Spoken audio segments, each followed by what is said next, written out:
Hello, everybody, and welcome back to Just Talking About Sports. I'm Ethan. I'm Luca. And Luca, what are we doing today?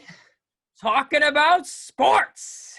Thank you. This is another video. Two days in a row we're going to be posting the video. Whoa, what a coincidence.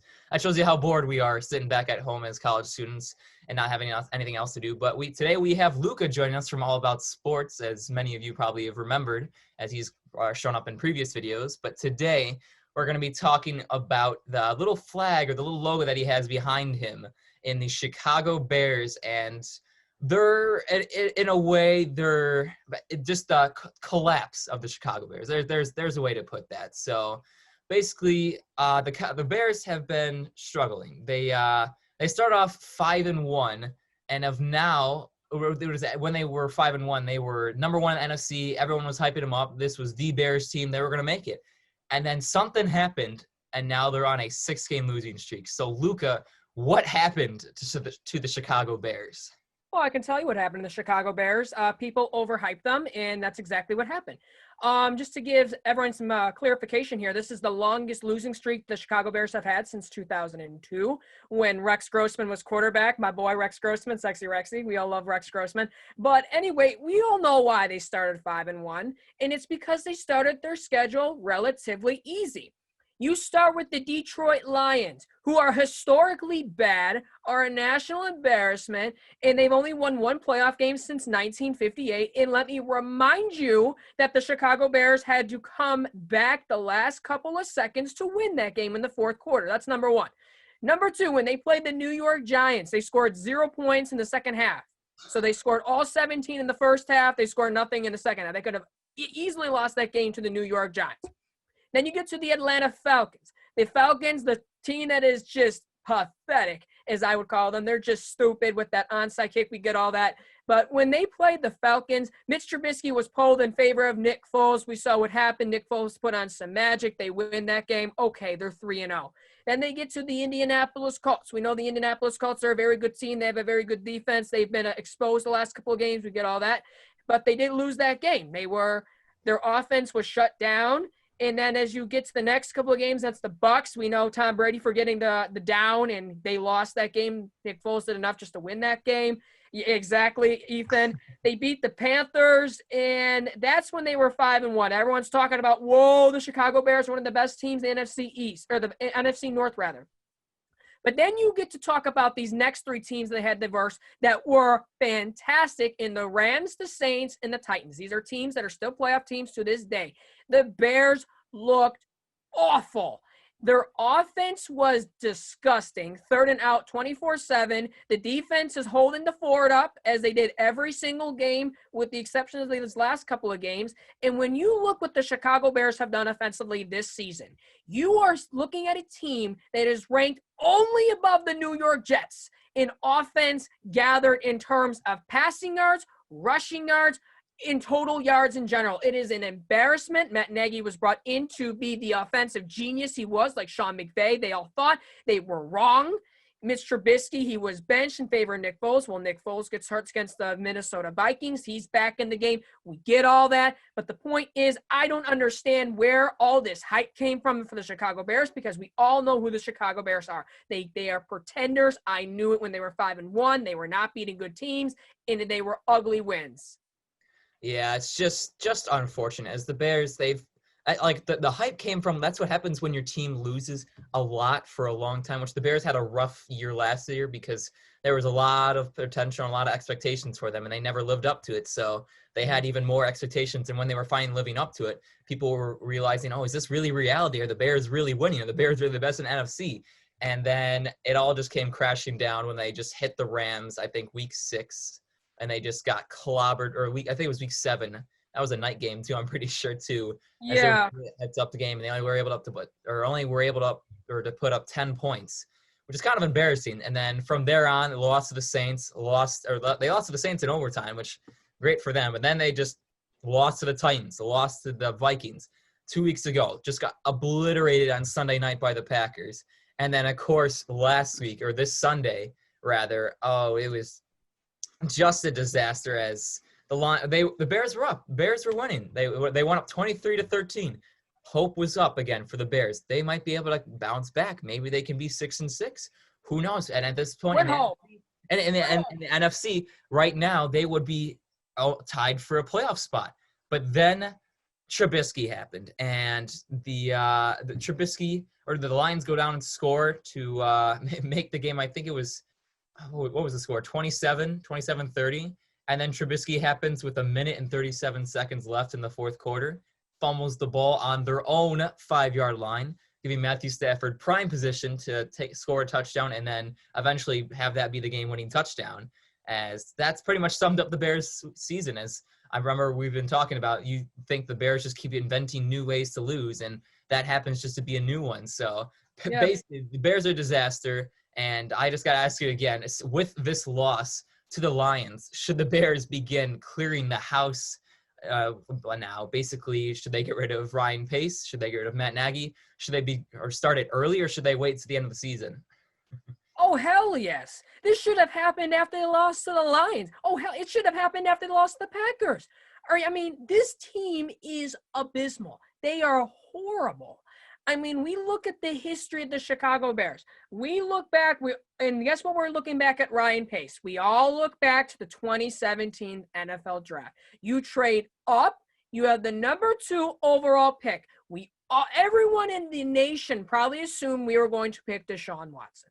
What does Ryan Pace do? The unthinkable. He selects a quarterback that I believe started 14 games in college. Yes. This man had no business even drafting Mitch Trubisky. I feel like if Mitch Trubisky was going to be drafted, it would have been like in the later rounds, such as the 3rd or 4th. We get all that. But the problem is, when you give someone the autonomy to select a quarterback like Ryan Pace does, he had some significant relationship almost with Mitch Trubisky. I mean, I remember when Mitch Trubisky was driving with the training camp with his Camaro and his blue Camaro. I think Ryan Pace had some personal feelings about that. He liked the guy, this and that. Maybe they went on a coffee date after training camp. I don't know. They created Club Dub. Yeah, I mean, it must have been. But, I mean, it's not just the fact that Mitch Trubisky is not only the worst quarterback that I think I have seen in my lifetime as watching the Bears. That's I'm a Bears fan. Yes. We go back all the way to when I was born. So I was born in 2002. I started my childhood with Rex Grossman. You keep going. You see quarterbacks like Caleb Haney. You see Kyle Orton. You even see, and then this guy, the best quarterback in my lifetime that I got to see, and Jay Cutler, who was average and had no leadership skills. And then you see people like Chase Daniel, you see all those guys, right? We get all that. But the problem is, when you have Ryan Pace, I'm trying to find his record as the Bears GM. Here it is. His 6-year tenure with the Chicago Bears is 39-52. Oh. This man is still in this office, still. And the problem with the Chicago Bears organization is they do not believe in firing people until the season ends. That narrative had to end yesterday, as in Monday, after they lost to the Detroit Lions the way they did. What happens? Nothing. Nothing happens. Nobody gets fired. Everyone's assured of their jobs, and we get all that. But what I found the most interesting, before I give it back to you, what I found the most interesting is a reporter asked Matt Nagy after the game on Sunday, what has happened with the Bears the last 2 years? You know what this man said? I don't know. From a head coach that went 12-4 in 2018, these last 2 seasons, your answer is, I don't know. That man should have been gone the next day. I'm sorry. That's a horrible answer. Matt Nagy has just been a disaster. I mean, they've tried getting rid of his play calling, and then I don't know if he's still calling the offensive plays. No, it's Bill Lazor, the offensive coordinator. Oh, okay. So they are still – they've tried everything at this point. Their defense has given up. They have given up. They've been despite all this, the Bears defense is still one of the better defenses in the league. Although on the stat sheet, they've just been dropping. As beforehand, they were like one of the top 3, like during their winning streak, they were a top 3 defense on paper. Now they've dropped all the way down to just around mediocre at 15th overall in points are allowed per game or total yards allowed per game with only 354, which which is saying something that the offense is making them play so long every single game, and they're only still giving up 354 yards per game. It's still pretty decent for their sake. It's just this offense has been a disaster.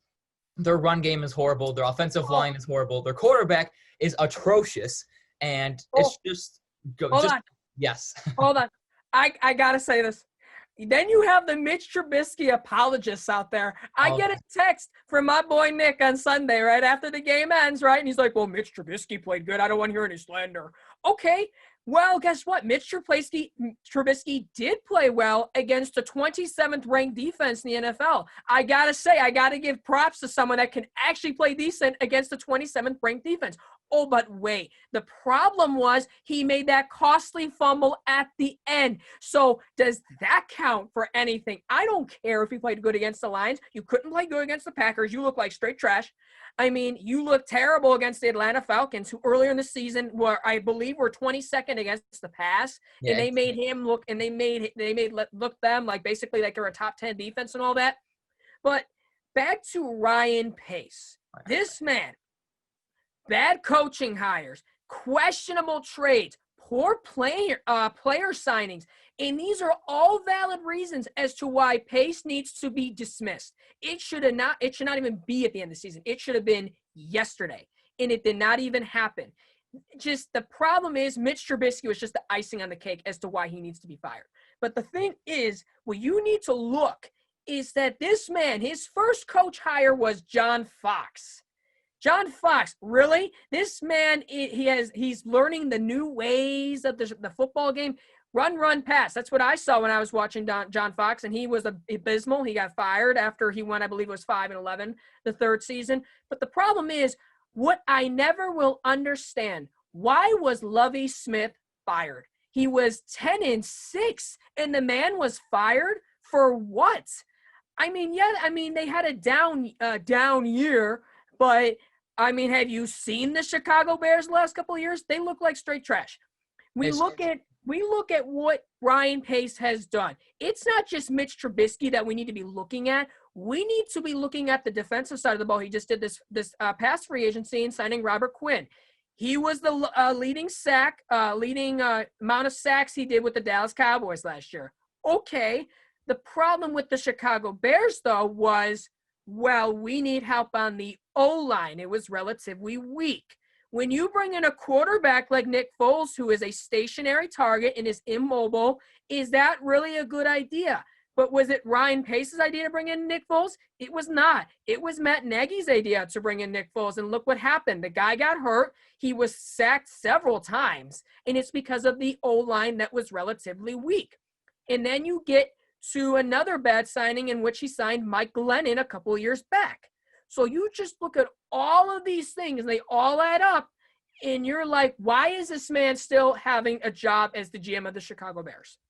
It's just horrible, and it's just simple logic for people who are just like, as an outsider like me, just watching this shit show just go down. It's just sad just seeing all these Bears fans just become more and more depressed. I saw a Bears fan already destroying like a inflatable Bears helmet with a flagpole that he took off after getting pissed after the game, after Trubisky choked it. He at least still had some hope. It's those fans like that, or their hope is just getting diminished. The entire city of Chicago is just dying inside. And guess what? We still got 4 more games to go. And with these 4 games, as the Bears' way of going, or way of doing things, as you said, they don't fire anybody until the end of the season. Right. It's going to be a rough next 4 weeks for you guys, their last month. And Christmas is going to be hard this year for you guys. As you guys you got the Texans, the remaining schedule. You guys got the Texans, Vikings, Jaguars. It's going to be rough. You guys might win a few more games, giving Pace and Matt Nagy some hope. And you guys might get to celebrate some club dub for one last time before Matt Nagy is eventually fired. But we'll see how this whole season comes to an end. But I gotta we'll finish it off with what are your thoughts on the remaining of the schedule? Do you think will they get fired? Do you think that, or anybody will get fired? Do you think anybody get moved? Do you think Trubisky will get even benched for one of your third string quarterback? What are your thoughts? Absolutely not. It's going to be the same. And the thing is that what they should really consider, I don't know what the McCaskies are thinking, but the thing is, you have an opportunity to get a top draft pick. You are 5-7. Your last 4 games consist of teams that are below 500, with the exception of the Green Bay Packers, which is the last game of the season. What your job here to do is to tank. Why would you want to win more games? Put yourself in a position where you're going to finish probably a game below 500 or 500 itself. That is the worst possible situation.